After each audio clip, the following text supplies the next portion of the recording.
Olá, bom dia, boa tarde, boa noite. Não sei que horas que vocês vão ver esse vídeo, mas hoje nós vamos falar, né? Desculpa aí que ficou tudo escuro, que eu tava ali botando no mudo para não tocar, não fazer barulho. Mas hoje a gente vai falar sobre a vida do menino endemoniado que os discípulos não puderam expulsar, segundo Jesus, por causa da pequena fé, né? A gente vai falar um pouco disso porque hoje cabe muito, né? Toda a palavra de Deus está se cumprindo diante dos nossos olhos e cabe muito para nossas vidas hoje. Por que cabe muito para nossas vidas hoje? Porque o que estava acontecendo naquele tempo continuou acontecendo e acontece ainda hoje. Só que hoje eu acredito que numa proporção maior, num problema maior, né? Porque são poucos os que querem compromisso com Jesus, né? Às vezes estão na casa de Deus, estão fazendo a obra de Deus, mas não estão na presença de Deus e não estão fazendo a vontade de Deus. Isso é muito ruim, porque a gente vai ver dentro dessa palavra que os discípulos estavam todo o tempo com Jesus, vivendo milagres, vendo milagres, né? E até propensos a fazer os milagres desde que eles estivessem real na presença de Deus e fazendo a vontade de Deus, o que não estava acontecendo. E eles pensavam, né, como hoje o povo acredita, que Jesus é menino, né? Jesus é bobo, Jesus não sabe quem é que busca, quem é que não busca, quem é que faz a vontade, quem é que não faz a vontade, quem está no centro da vontade de Deus, quem não está. Gente, a Bíblia é clara e diz que os olhos do Senhor são como chama de fogo. Tudo ele vê, tudo ele sabe. Então a gente pode querer tentar enganar qualquer um, até se enganar, mas enganar Jesus a gente não consegue, né? Porque ele é onisciente, é onipresente, onipotente e conhece você. E me conhece também melhor do que ninguém na face dessa terra, até nós melhor do que nós mesmos. Porque a gente acha que se conhece, mas em dadas situações, em determinadas situações, a gente nem sabe qual a reação a gente ia ter dentro daquela situação, e Jesus sabe se a gente ia conseguir passar dando glória ou se a gente ia ser reprovado por conta de alguma atitude, por conta de alguma situação, porque é onde a gente pensa, né, que tá fraco, a gente tá forte. Quando a gente pensa que tá forte, a gente tá fraco. Então a gente não conhece, né, a nossa atitude, a gente não se conhece 100%. Quem conhece a gente real é Jesus. Então a gente vai falar desse episódio, que é um episódio muito forte, e vamos, né, complementar com um testemunho que eu creio que vai agregar para essa palavra também, e na minha e na sua vida, né? Então a palavra de Deus que nós vamos mencionar hoje, ela é encontrada no livro de Mateus, no capítulo 17, do versículo 14 ao 23. E ela também é mencionada no livro de Marcos, capítulo 9, do versículo 14 ao 32. Então, como hoje o vídeo vai ser bem curtinho, eu acho que dá tempo da gente ler as duas passagens, porque você sabe melhor do que ninguém que Mateus tinha uma visão do que aconteceu, né, dos relatos, e Marcos tinha a sua visão. Cada um tinha a sua opinião dentro daquilo que estava acontecendo, assim como é hoje. Acontecem determinadas situações e quem está de fora está vendo, cada um tem uma opinião. Se pedisse para narrar, cada um ia narrar de uma forma, dentro daquilo que acredita e dentro daquilo que entendeu da situação. Então é o que está acontecendo ali, por isso que tem relatos que aparecem em muitos livros, né? Que cada um, e todas elas sempre tem um detalhezinho a mais ou um a menos, né?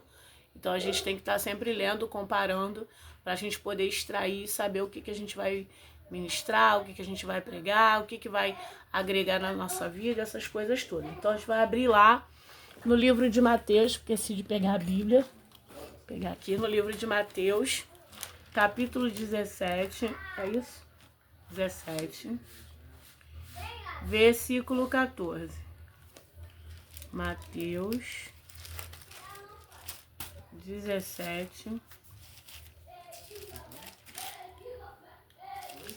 14 ao 23. Vamos lá. Aqui. Já tá até marcadinho. Do 14 ao 23. Então, aqui em cima do 14, tem o prefixo escrito: Jesus cura um menino endemoniado. Diz assim: quando chegaram à multidão, aproximou-se-lhe um homem, pondo-se de joelhos diante dele, dizendo: Senhor, tem misericórdia do meu filho, que é lunático e sofre muito, pois muitas vezes cai no fogo, muitas vezes na água, e trouxe-o aos teus discípulos, e não puderam curá-lo. E Jesus respondendo disse: ó geração incrédula e perversa, até quando estarei convosco e até quando vos sofrerei? Trazei-mo aqui. E repreendeu Jesus o demônio que saiu dele, e desde aquela hora o menino sarou. Então os discípulos, aproximando-se de Jesus em particular, disseram: por que não pudemos nós expulsá-lo? Ainda tem dúvida, né? Jesus lhes disse: por causa da vossa pequena fé, porque em verdade vos digo que se tiverdes fé como um grão de mostarda, direis a este monte: passa daqui para acolá, e há de passar, e nada vos será impossível. Mas esta caixa de demônios não se expulsa senão pela oração e pelo jejum. E é casta, tá, gente? Pelo amor de Deus, casta. C-A-S-T-A, não é casca. Pelo amor de Deus, em nome de Jesus. E o prefixo em cima do 22 diz assim: Jesus prediz sua morte pela segunda vez. Que a gente vai ler o versículo 22 e o versículo 23, que diz: ora, achando-se eles na Galiléia, disse-lhe Jesus: o Filho do Homem será entregue nas mãos dos homens, e matá-lo-ão, e ao terceiro dia ressuscitará. E eles se entristeceram muito, né? Então Jesus está alertando eles, dizendo para eles que eles precisam se posicionar. Uma hora Jesus não vai estar mais ali com eles. E eles vão precisar exercer aquilo que aprendeu. Eles vão precisar expulsar demônio, né? Lutar espiritualmente falando para alcançar vidas, curar como eles fizeram, né? Então, eles precisavam rápido se levantar, né? Não ficar toda hora: Jesus, faz aqui, Jesus, faz ali. Jesus, uma certa feita, agora, pouco tempo, né? Não sei, um ano e meio, um ano, eu fui fazer uma compra e já estava assim num nível de dependência de Jesus tão grande que eu fiquei: Jesus, e agora? O que eu compro? Como é que eu vou fazer? Eu compro isso ou compro aquilo? E esperando a resposta de Deus. E o homem da loja me cercando já, né? Com medo, achando que eu era doida, que eu ia mexer em alguma coisa, porque a pessoa entra na loja e tá falando aparentemente sozinha, então alguém vai, né? É doida, daqui a pouco pega um treco desse e sai correndo. Mas não, eu tava esperando a resposta de Deus, até que o Espírito Santo de Deus disse pra mim: escolhe você. Você tem esse poder de escolha.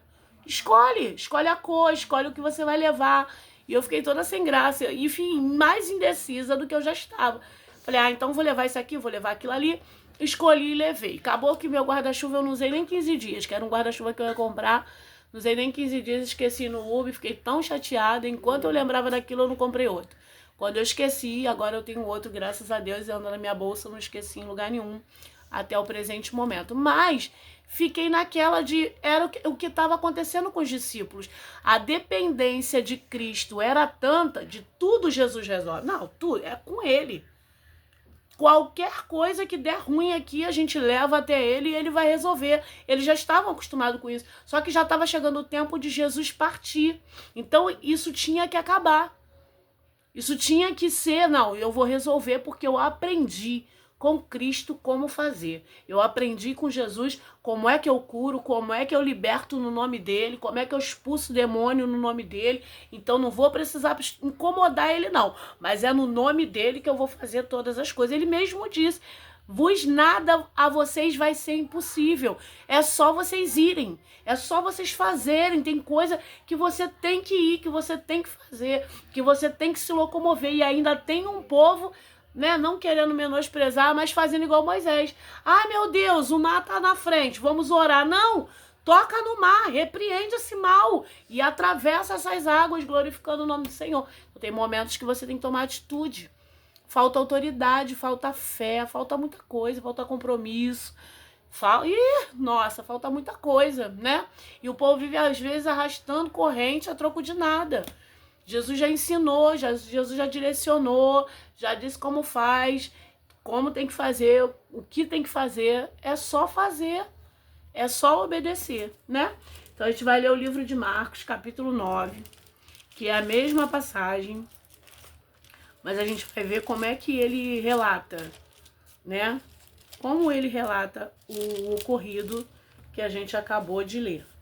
14 ao 32, que diz assim: o prefixo diz a mesma coisa. Jesus cura um menino endemoniado. No livro de Lucas também tem. Depois a gente vai lá dar uma olhadinha. E quando se aproximou dos discípulos, viu ao redor deles grande multidão e alguns escribas que disputavam com eles. E logo toda a multidão, vendo-o, ficou espantada e correndo para ele, o saudaram.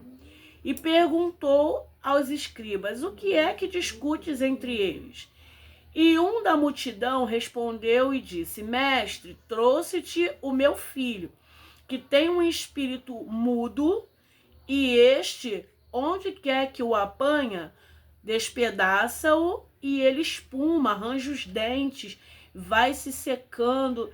E eu disse aos teus discípulos que o expulsassem. Não puderam. E ele respondeu-lhes e disse: ó geração incrédula, até quando estarei convosco? Até quando vos sofrerei ainda? Trazei-mo. E trouxeram-lhe, e quando ele o viu, logo o espírito o agitou com violência, e caindo o endemoniado por terra, revolvia-se espumando. E perguntou ao pai dele: quanto tempo há que sucede isto? E ele disse: desde a infância. E muitas vezes o tempo lançado no fogo e na água para o destruir. Mas se tu podes fazer alguma coisa, tem compaixão de nós e ajuda-nos. E Jesus disse-lhe: se tu podes crer, tudo é possível ao que crê.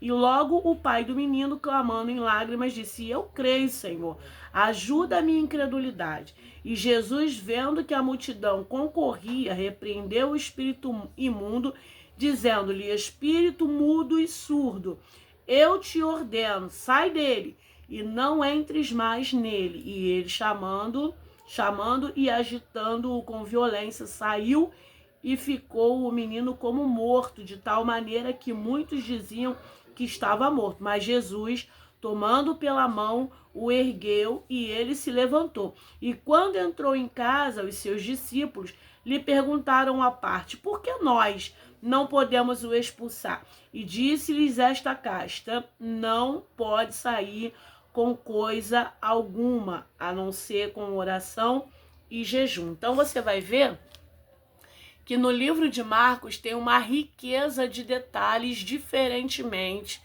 daquela que a gente leu no livro de Marcos. Aqui a Bíblia diz, já na visão de Marcos, que havia já um negocinho, um furduncinho ali entre os discípulos e os escribas. Havia uma competição entre eles. Jesus não trabalha nisso, Jesus não entra nessas coisas. Quando você se levanta para fazer qualquer tipo de coisa, ainda que seja no nome de Jesus, mas a intenção não seja a correta, você não vai conseguir fazer nada. Por isso que muitas vezes é muita luta o tempo todo, a mesma luta o tempo todo, os mesmos demônios. Tem esses que a gente olha e fala assim: já te vi, a gente já conhece, ele já é até de casa. E ele não sai por quê? Porque ele é de casa. Ele tá lá e você não consegue expulsar porque a tua intenção não é a mesma de Jesus. Ai, mas eu amo Jesus, eu quero glorificar o nome dele. Mas na hora que a afronta vem, que o gigante vem, que o negócio vem, tu quer expulsar, às vezes até no teu nome mesmo, tu quer acabar com aquela situação e o nome do Jesus não é glorificado, Deus não consegue trabalhar em você, através da tua vida não consegue trabalhar na vida de ninguém. Por quê? Porque o comportamento é de incrédulo. O comportamento é de ímpio. Comportamento é de sem fé mesmo. Entendeu? Então fica complicado de Jesus. Às vezes a luta, o desgaste é tanto que quando chega esse tempo já, né, dá ruim. Então havia já ali uma competição entre discípulos e escribas. Né? A Bíblia não relata o que estava sendo falado, mas se eles concorriam entre si, a gente já entende que há uma disputa entre eles. E dentro de disputa humana, carnal, Deus não entra.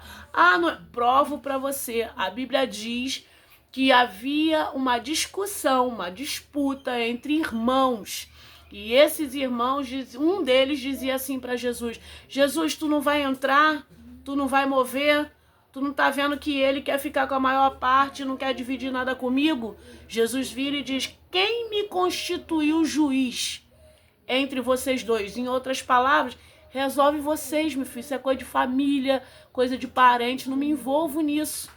Jesus não se envolve em picuinho, negocinho. O problema de Jesus e o intuito dele era pregar o evangelho como Deus ordenou e curar quem tinha que curar. Outra passagem muito clara: alguém vem correndo afobado, dizendo: Jesus, está aí fora, a tua mãe e teus irmãos querendo ter contigo, falar contigo, chegar perto de tu, e tá difícil, que a multidão não deixa. Jesus diz: meu pai, minha mãe, meus irmãos são aqueles que fazem a vontade do meu pai. Ou seja, já estão aqui, estão ouvindo para tentar fazer a vontade de Deus. Não vou sair correndo para ir a lugar nenhum.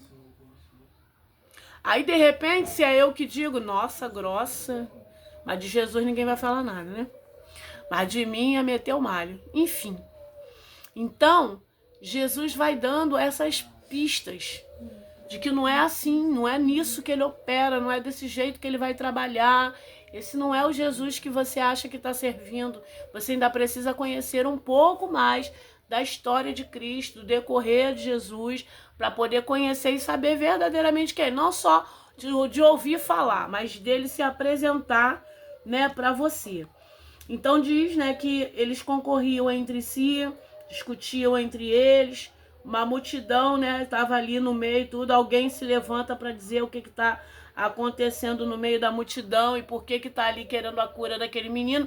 E se a gente for ler com detalhes, até quem não tem muita noção de medicina vai ver que a reação que esse aqui está tendo é uma reação não só demoníaca, mas aquela que se apresenta muitas vezes clinicamente falando como epilepsia, mas não é, é demônio. Então às vezes as pessoas, porque meu filho, já aceitou, né? Meu filho é epilético, não é, tá endemoniado. Se servir a Cristo e for liberto, acabou, não toma remédio, não nada. Existe sim a doença, existe sim o remédio que controla, existe, mas precisa saber o fundamento, se é ou se não é. E quem vai te dar essa base? O discernimento. O discernimento vai te dar essa base de você olhar e falar: esse aí tá doente, precisa de tomar remédio. Assim como o psicólogo, né? Tem psicólogos que são cristãos, ele tem que ter esse discernimento, senão ele vai enfiar remédio em alguém que precisa de libertação, que precisa de Jesus, e vai querer apresentar Jesus para quem precisa de tratamento e remédio. Então tem que ver isso aí. Agora a gente vai abrir lá no livro de Lucas, no capítulo 9, no versículo 37 ao 43. Lucas 9, 37 ao 43. Pra gente ver como é que Lucas enxergou essa situação aí. Como são menos versículos, provavelmente ele enxergou de uma maneira bem diferente também dos outros dois. Mas a gente vai ler para poder a gente saber, né, do que a gente está falando mediante o que está escrito. Ó, tá aqui, ó. Lucas 9, 37. O prefixo é o mesmo, Jesus cura um menino endemoniado. E o 37 diz: aconteceu no dia seguinte que, descendo eles do monte, lhes saiu ao encontro uma multidão, grande multidão, e eis que um homem da multidão clamou, dizendo: mestre, peço-te que olhes para o meu filho, porque é o único que eu tenho. E eis que um espírito o toma e de repente clama e o despedaça até espumar, e só o larga depois de ter o quebrantado. E roguei aos teus discípulos que o expulsassem e não puderam expulsar. E Jesus, respondendo, disse: ó geração incrédula e perversa, até quando estarei ainda convosco e vos sofrerei? Trazei-me cá o teu filho. E quando vinha, chegando o demônio, o derrubou e o convulsionou. Porém, Jesus, repreendendo o espírito imundo, o curou e o menino o entregou ao seu pai. E todos pasmavam da majestade de Deus e maravilhando-se todos de todas as coisas que Jesus fazia, disse aos seus discípulos. Vamos encerrar aqui que ela diz só até o 43, né? Então você vê que a visão de Lucas é diferente. Lucas, ele já vai discriminar da onde é essa multidão. Essa multidão, ela não apareceu aleatoriamente, né? Jesus apareceu ali de repente e rápido juntou aquela multidão. Não. Jesus estava no monte com os discípulos e desceu. Então, a gente pode conjecturar que, de repente, alguém disse, Jesus hoje foi para o monte.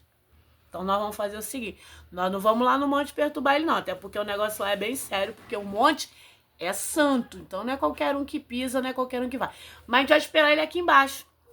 Quando ele descer, a gente já vai estar aqui. Porque já era de costume da multidão Jesus ir para o monte orar, se revestir, né, lá da oração e descer para poder ensinar a palavra. Então já era um povo que estava acostumado. Então era só descobrir onde estava Jesus e quando que ele ia ficar livre daquilo ali, né? Se Jesus estava num compromisso, que hora que ele vai sair de lá? Se Jesus estava no monte, que horas que ele vai descer? A hora que ele aparecer, a gente está pronto, vamos lá.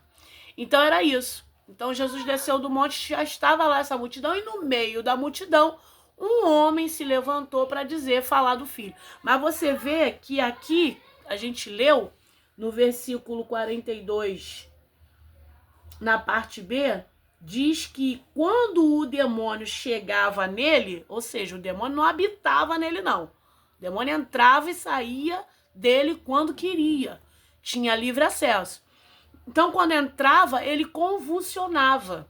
Ou seja, aparentemente, a convulsão é o quê? Tá doente, tá epilético. Vamos cuidar, vamos encher de remédio, vamos manter dopado, dormindo o tempo todo e vai dar bom. Mas não, a hora que o demônio quisesse entrar, ia entrar com ele dopado, sem ele estar dopado.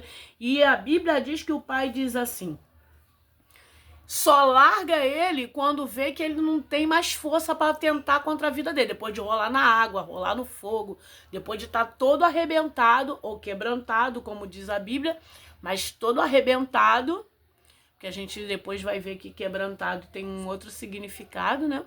Não é o mesmo que quebrado, não. É outra coisa. Então, depois que ele estava todo quebrado, todo ruim, todo queimado, todo esquisito, o demônio largava ele. Só queria quando ele estava aparentemente em bom estado. Para quê? Para destruir a vida dele. E destruindo a vida dele, destruía de todo mundo que estava em volta. Porque quem é que quer ver, né? Um filho dessa forma? Quem é que quer passar por isso? Né? De ver o filho ali, toda hora quando pensa que tá bom, daqui a pouco tá se jogando no fogo, se jogando na água, caindo, babando, correndo risco, porque cai e não tem controle do corpo, bate com a cabeça, bate com o rosto, bate com tudo, tá tudo machucado, todo esquisito. Então ninguém quer ver isso. Então o pai, no desespero, Mateus vai dizer na sua tradução que ele diz assim: tem misericórdia de mim. Ou seja, eu tô desesperado, eu não aguento mais ver meu filho desse jeito. Já o livro de Lucas vai dizer: tem misericórdia dele e tem misericórdia de mim. Eu tô sofrendo, mas ele também tá, né? Ele tá sendo, né, ali alvejado ali, se jogando no fogo, na água, tudo, naquele desespero. Ele tá sofrendo e eu tô sofrendo juntinho com ele. É o que, né, o livro de Lucas vai passar para mim e para você.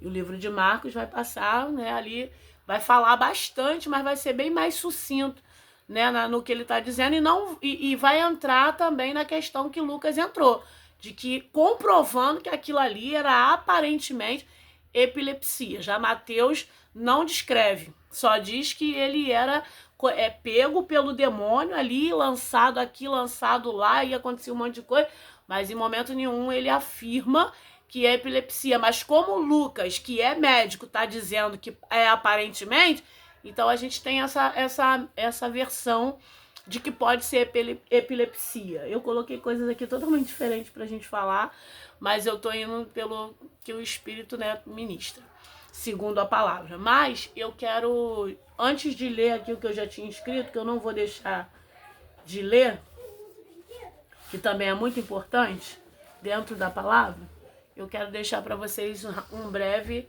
testemunho, né?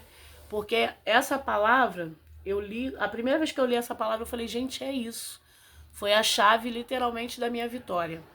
Porque o meu filho mais velho, ele nasceu em perfeito estado, né? Nasceu prematuro, mas em perfeito estado. Só precisava pegar peso para sair da maternidade. Saiu, ficou. Com 1 ano e 6 meses, ele teve uma crise que os médicos diziam que era crise de ausência. Eu nunca tinha ouvido falar isso na minha vida. Foi a primeira vez. E como era essa crise de ausência? Ele ficava de verdade ausente de tudo. Não ouvia, não falava, não tinha consciência de nada. Ele ficava todo torto. E nessa época, o jornal dizia assim, as crianças estão tendo derrame, né? Doença de velho, tá dando em criança e tal, essas coisas todas. E eu pensava que ele estava tendo um derrame. Então a gente pegou ele rápido, levou ele para o hospital, hospital longe, atendimento demorado. E aí eles pegaram, examinaram e falavam, olha, tá tendo uma crise de ausência. E isso não tem tratamento. Ele vai ter isso a vida inteira. Vai ter isso a vida inteira e a gente pode acompanhar ele e tudo, mas por enquanto, a gente não tem o que fazer, até porque ele é muito novinho e tal. E era assim, tinha hora que olhava, estava muito bem, quando olhava, ele já estava todo torto e lá do jeito dele. Nesse tempo, ele não se batia, ele só ficava todo torto e ficava imóvel.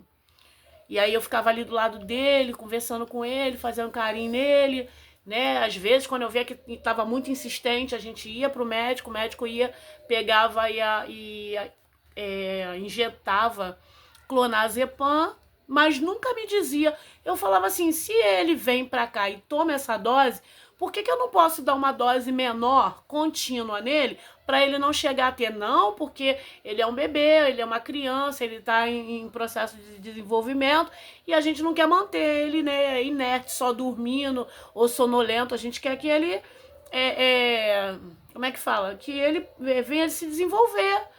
Tá bom, eu aceitava aquilo como resposta. Só que depois que ele se tornou criança dos 5 para os 6 anos, já foi essas crises sendo mais fortes a ponto de eu achar que ele ia morrer. E aí eu ia com ele pro hospital e aí ficou muito difícil a minha vida. Por quê? Porque às vezes eu tô me arrumando para trabalhar, vou deixar ele com alguém para trabalhar. Era nessa hora que ele passava mal. E aí eu não podia deixar. E aí eu também não ia pro trabalho. Aí ia pra UPA. E nisso de ir pra UPA, vai pra UPA um dia, outro dia na mesma semana, e eu perdi o emprego. Então eu fui perdendo emprego. Eu falei, meu Deus, como é que vai ser? Tem criança para sustentar, e ele desse jeito, só que eu não estava na presença do Senhor.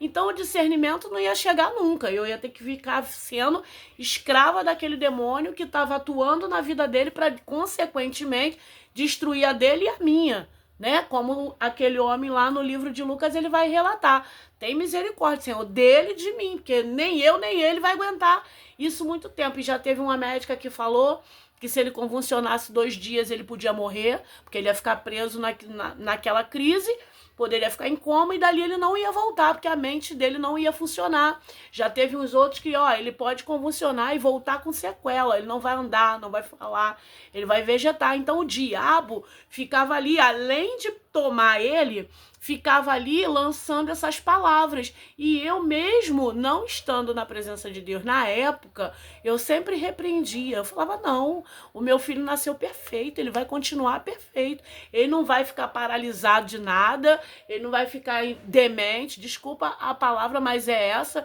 Porque como, gente? Como é que a criança nasce perfeita, depois não anda mais, não fala, não, isso não é normal, não. E eu não aceitava aquilo na minha vida. E o tempo passou. Quando eu vim para a presença de Deus, o Senhor começou a ministrar no meu coração e me dar o discernimento que eu precisava. E um monte de gente ficou contra mim. Esse garoto vai morrer na tua mão.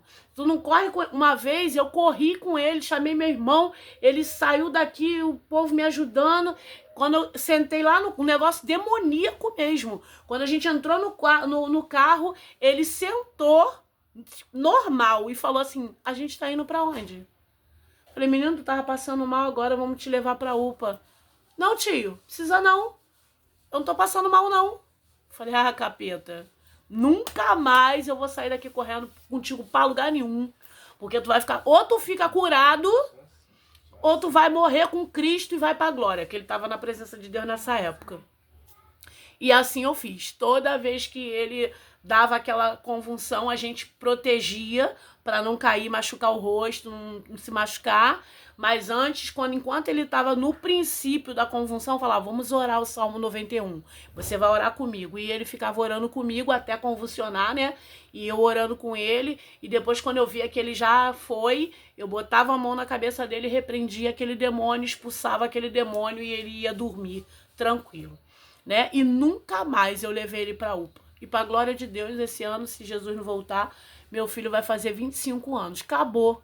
Aquele demônio não tinha e não tem mais domínio, nem controle sobre a vida dele, nem muito menos a minha. Porque depois que Jesus me deu a sabedoria, eu comecei a agir da maneira que Deus mandou. Mas várias vezes, até eu vim para Jesus, até Deus me dar esse discernimento, perdi muito emprego, vi quase o meu filho morrer. Teve uma vez que ele teve 6 convulsões num dia. Naquele dia eu dormi até de luz acesa, que eu falei, de hoje esse garoto não vai passar. Tem que ser muito Deus. E passou, graças a Deus. Da outra vez, no ano em que eu tive as paradas cardíacas, eu na cama, ele convulsionando, as pessoas me chamando. Eu falei, gente, é demônio. É só expulsar. E eles tudo ali, pastores, meu esposo e ninguém. Eu levantei da cama. Porque o problema daquele demônio era com ele e comigo. Ele queria atrapalhar a minha vida. Não era com ninguém, era comigo. Mas eu levantei, com a pouca autoridade que eu tenho, que me foi outorgada pelo Senhor, fui lá, botei a mão na cabeça dele, repreendi e voltei pra cama do mesmo jeito que eu vim, devagarinho. E ele ficou tranquilo lá. Falei, gente, é só repreender, isso não é doença, isso é demônio. Isso é demônio, né? E aí o Senhor depois falou, quando ele fizer 18 anos, eu vou curar ele. Mas porque ele se afastou também, ficou aí na mão do diabo, fazendo a vontade dele, então, mas mesmo assim Deus foi fiel, né? E graças a Deus até o dia de hoje ele não tem mais essas coisas. Então tem que ter o discernimento, porque se não for clínico, é demônio, vai gastar remédio com um montão de coisa e não vai fluir.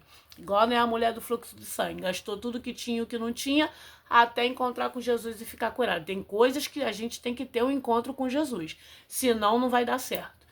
E tem que ter compromisso, tem que jejuar, tem que orar, tem que ter comunhão, porque não é, cheguei, vou botar a mão, vou expulsar, tá capaz de sair do outro e entrar em tu.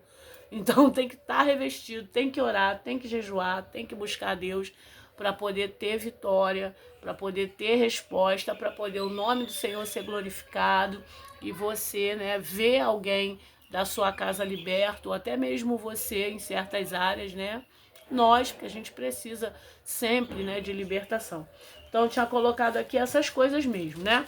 A fé pequena e a falta de autoridade. Jesus mesmo disse que eles estavam sem fé e sem autoridade não ia conseguir mesmo. O jejum e a oração é o revestimento.